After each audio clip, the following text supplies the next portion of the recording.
நாலு உதாரணம் சொல்றான். என்ன உதாரணம் தெரியுமா? அஃபலா யன்துரூன இலல் இபிலி கைஃப குலிகத், ஒட்டகத்தை எவ்வாறு படைச்சிருக்கிறேன்.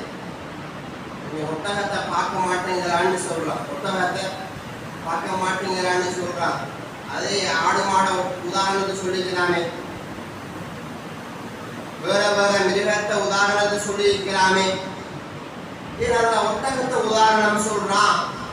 ஒட்டகத்தை நான் எவ்வாறு படைச்சேன்னு நீங்க பார்க்க மாட்டீங்களாண்டு அல்லாஹ் ஏன் ஒட்டகத்தை உதாரணம் சொல்ல வேண்டும் அன்பானவர்களே? ஏனென்று சொன்னால் ஒட்டகத்துடைய ஒன்றுமே கழிவில்லாதவை.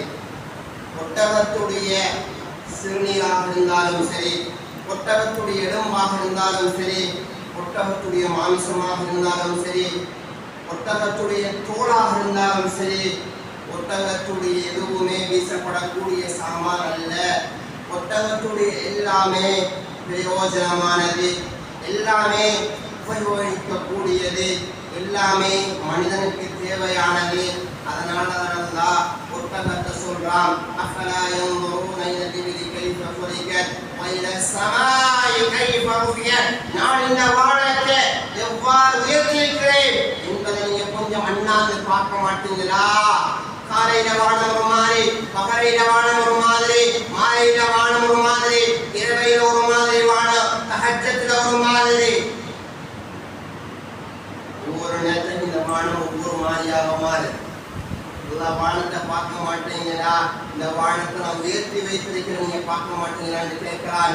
வைலஸ் ஸமாஇ கைஃப ருஃபியத் வ இலல் ஜிபாலி கைஃப நுஸிபத், நான் பெரும் பெரும் மலைகளை படைத்திருக்கிறேன். கல்லு மலைகள் பூமி ஆடாம அசையாம இருப்பதற்கு நான் கல்லு மலைகளை படைத்திருக்கிறேன். மலைகளை பார்க்க மாட்டீங்களா? நாலாவது உதாரணம் சொல்றான்.